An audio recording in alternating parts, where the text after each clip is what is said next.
Mae fel gofyn am papur ti bach, bydde hwnna ddim yn annoying. Ond, dyle fe fod mor syml â hwnna, mae fel, of gwrs bydde ti'n gofyn am papur ti bach, mae'n ridiculous bod ti ddim. Felly, Mared, Seren Byth Bythoedd Amen.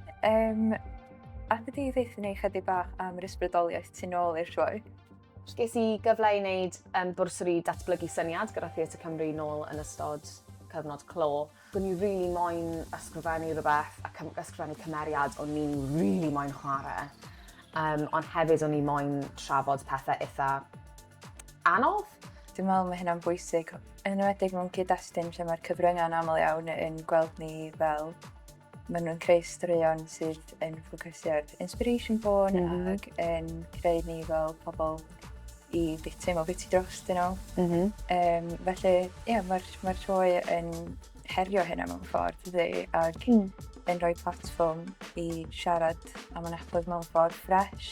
Deimlad ydi o i roi profiadau fel person o'n abel yn centre stage mewn ffordd sydd yn teimlo mor authentic. Mae rhai o'r pethau mwyaf erchyll sydd yn cael ei weid, fi ddim wedi gorfod defnyddio dychymyg fi o gwbl yn anffodus i maen nhw gyd yn wir. A hwnna'n teimlo'n rili bwysig i fi i rhoi'r holl fel authenticity yma mewn fframwaith drama. Dim pwynt y ddrama yw i addysgu pobl abal, you know? O'n i moyn i bobl yn abal gwatcho da a bod fel, yes, finally. Fi'n gweld fy hun ar llwyfan, hyd yn oed os yw 10 seconds. Mae hwnna'n teimlo'n anferth i fi.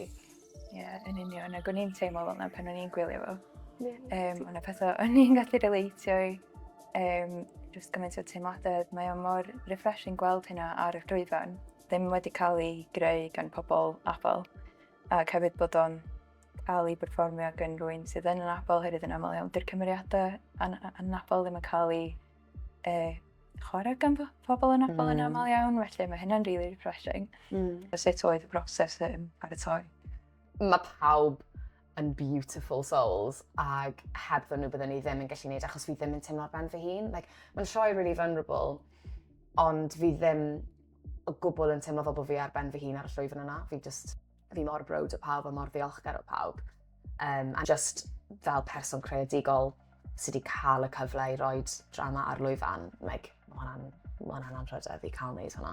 Yn anhygoel cael gweld y stori yn dod i fyw ac wrth gwrs mae hygyrchedd yn rhan mawr o hynny hefyd. O'r touch tour, i'r sain disgrifiad a'r captions ac ati. Boed o mewn bwng oedd gen ti fewn i hynna ac pa mae bwysig wyt ti'n meddwl ydi o bod sioe eraill yn dilyn yr un esiampl? Probably yn eitha annoying ar y dechrau yn gweud, wel fi moyn oedi description ar gyfer pob sioe, actually. Sa'n gwybod pwy o'n i'n meddwl o'n i yn gweud hwnna, ond o'n i fel weithiau.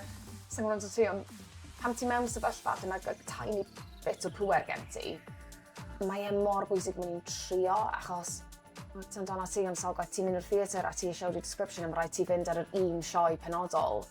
All too often an afterthought. Yeah. A dydy pobl ddim yn meddwl, maen nhw'n meddwl mae'n costio, mae'n just yn gymaint o waith. Nes di sôn, ti'n meddwl bod ti'n bod yn really annoying yn gofyn am stwff, ond actually dwi'n meddwl bod ni'n annoying, bod ni'n teimlo o bod ni, mae jyst yn gofyn am basic rights ni. Mae fel gofyn am papur ti bach, bydde hwnna ddim yn annoying. Ond dyle fe fod mor syml â hwnna, mae fel, of gwrs bydde ti'n gofyn am papur ti bach, mae'n ridiculous bod ti ddim. Ar y cyfan fysa ti'n gobeithio bod pobl yn cymryd i ffwrdd o sioe, pobl yn anabl a sydd ddim yn anabl hefyd. Unrhyw sy'n anabl, fi moyn iddyn nhw just gweld sioe mewn byd sydd hefyd yn really gyffroes. A challenging. Fel fi'n gobeithio os byddwn ni'n watch o'r ddrama yma, byddwn ni fel, fi really moyn bod yn hwnna, mae hwnna'n edrych yn really hwyl. Ond hefyd, fi kind of moyn pobl abal i deimlo fel yna hefyd, a gwybod bod nhw byth yn cael chwarae'r cymeriadau yna. It's really twisted, ond really fun. Dim fi hwn yn rhoi row i Cymru, hwn yw fi'n mynd gawn ni gael sgwrs os gwelwch yn dda.